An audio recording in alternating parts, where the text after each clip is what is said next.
Acknowledge the first Australians whose cultures we celebrate as the oldest continuing cultures on Earth. I pay my respects to elders past and present, both in Australia and here in the United States. It's a special pleasure to address the ANU College of Asia and the Pacific, which stands among our nation's most valuable academic institutions. As global attention continues turning to this region, the education and research undertaken at this college are helpful to shape the future of humanity for the better.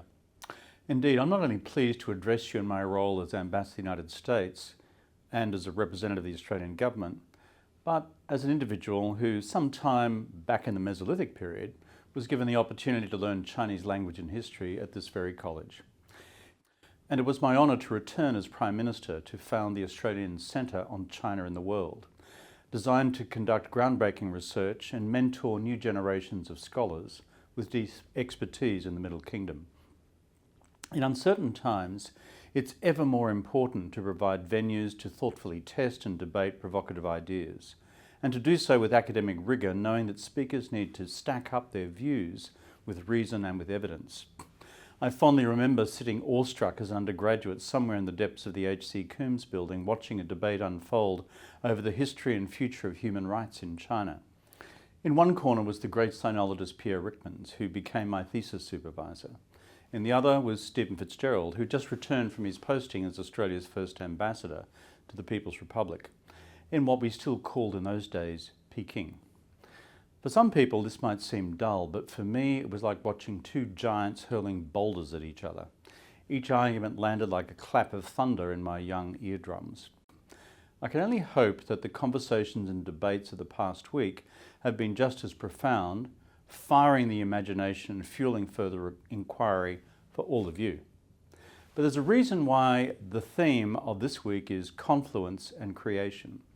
Because the reality is, as rewarding as education, research and debate are in themselves, the gift of learning comes with a responsibility to put it to use.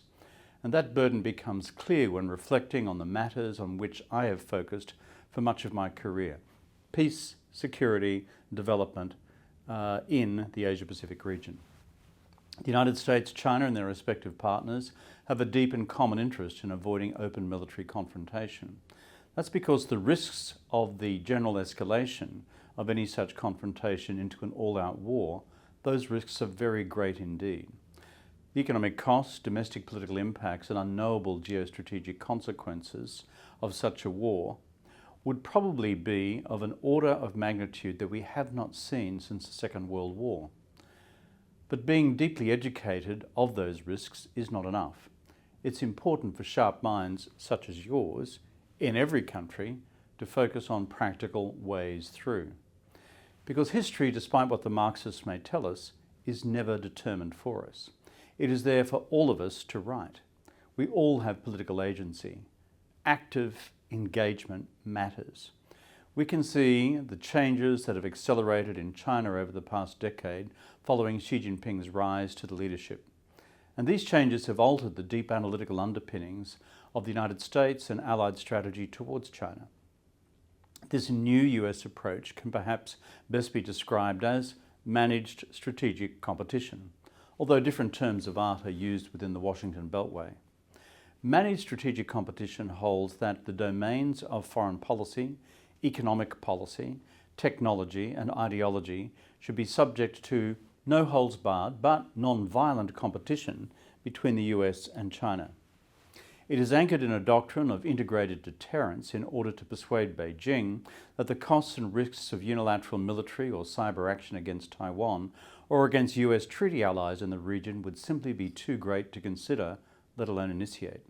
Put starkly, deterrence is how we seek to reduce the risk of war by design. At the same time, a range of practical confidence and security building measures are designed to reduce the risk of conflict by accident, such as having basic military-to-military communications to avoid, manage and if necessary de-escalate incidents at sea and in the air in what is already a very crowded strategic space. The reason for these measures is to keep the peace. But the other side of the equation goes to the focus of Asia-Pacific Week, to promote harmonious exchange between cultures of the region to resolve shared problems. The benefit of managed strategic competition as a concept is it creates opportunities for the US and China and others to cooperate together on global public goods.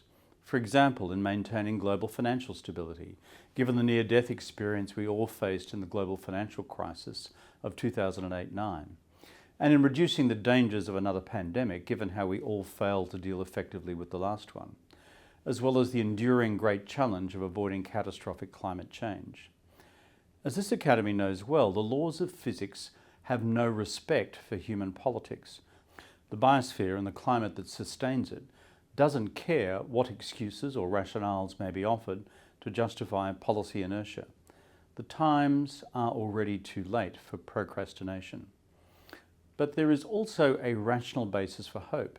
In the midst of these great contests, we have a choice to intelligently advance this precious space for cooperative climate action. The harder heads on both sides of the Pacific are well aware that runaway climate change could prove equally destructive to both the US and to China. There is therefore a deep mutual interest in dealing with this challenge, quite apart from its implications for the rest of the planet. The challenge for all of us, wherever we come from, is to use the gifts we have to do whatever we can to make that happen. Not just to think about it, but to think and then to do. And that's why you're at this conference. That's why you're at the Australian National University. That's why I went to the Australian National University. I wish you all the best for your future careers.